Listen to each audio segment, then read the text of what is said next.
ये महाराज अब रोक दीजिए, बहुत हो गया। यह पेशकश इस कैबिनेट के साथ स्वीकार की गई थी। सुने, रुकिए तो रुकिए, बता दूंगा। एक बार फिर से भारत के सेना के जवानों का कम से कम मेज थपथपाकर बहुत बहुत धन्यवाद। बहुत बहुत हमारी सुरक्षा व्यवस्था अध्यक्ष महोदय चाक चौबंद थी और हर हमले को हम लोग रोका गया। मैं इसके लिए भारतीय सेना के बहादुर सैनिकों की जमकर सराहना करता हूं, जिन्होंने दुश्मन के हर मंसूबे पर पानी फेर दिया। और अपने प्रतिपक्ष के मित्रों से भी कहना चाहता हूं, एक बार फिर से भारत के सेना के जवानों का कम से कम मेज थपथपाकर बहुत बहुत धन्यवाद। बहुत बहुत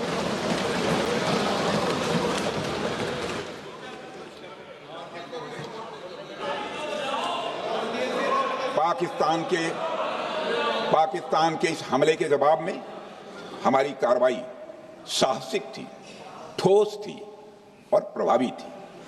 10 मई की सुबह जब भारतीय वायुसेना ने पाकिस्तान की मल्टीपल एयरफील्ड पर करारा प्रहार किया तो पाकिस्तान ने हार मान ली है अध्यक्ष महोदय, और हॉस्टिलिटी रोकने की कोशिश की। अब रोक दीजिए महाराज।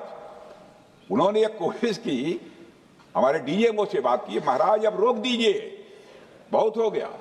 यह पेशकश इस कैबिनेट के साथ स्वीकार की गई थी। सुने, रुकिए तो रुकिए, बता दूंगा।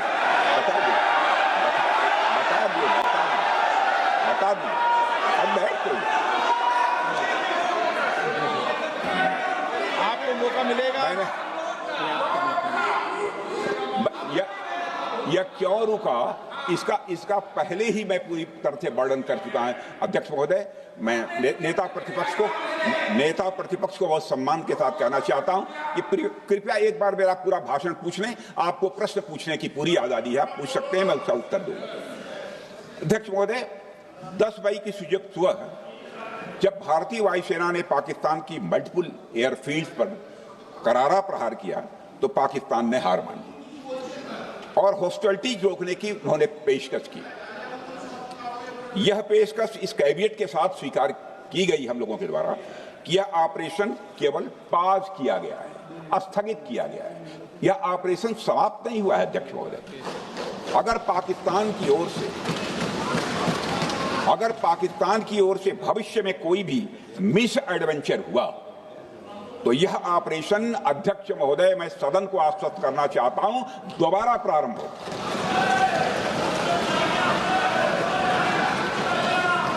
अध्यक्ष महोदय, भारतीय वायुसेना के जबरदस्त हमलों, नियंत्रण रेखा पर थल सेना की मजबूत जवाबी कार्रवाई और नौसेना के हमलों के डर ने पाकिस्तान को झुकने के लिए मजबूर कर दिया अध्यक्ष महोदय।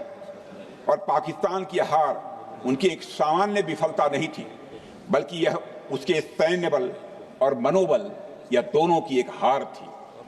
10 मई को पाकिस्तान के डीजीएमओ ने भारत के डीजीएमओ से संपर्क किया और सैन्य कार्रवाइयों को रोकने की अपील की। मैं सदन में यह बात फिर से दोहराना चाहूंगा कि पाकिस्तान के डीजीएमओ ने भारत के डीजीएमओ से संपर्क किया और सैन्य कार्रवाइयों को रोकने की अपील की। 12 मई को दोनों देशों के डीजीएमओ के बीच औपचारिक संवाद हुआ और दोनों पक्षों ने सैन्य कार्रवाइयों पर विराम लगाने का निर्णय लिया। अध्यक्ष महोदय, हमारे सैनिकों का जो मनोबल, मातृभूमि की रक्षा करने का जो उनका समर्पण है, ऑपरेशन सिंदूर के दौरान उसका दर्शन 140 करोड़ से अधिक भारतवासियों ने देखा।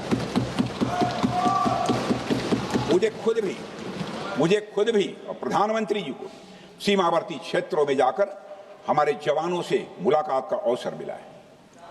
अध्यक्ष महोदय, श्रीनगर के मिलिट्री बेस पर, भुज के एयरबेस पर, उधमपुर के कमांड सेंटर पर, हर जगह प्रत्यक्ष मैंने अपनी आंखों से देखा कि हमारे सैनिकों का मनोबल अपनी पूरी बुलंदी पर था।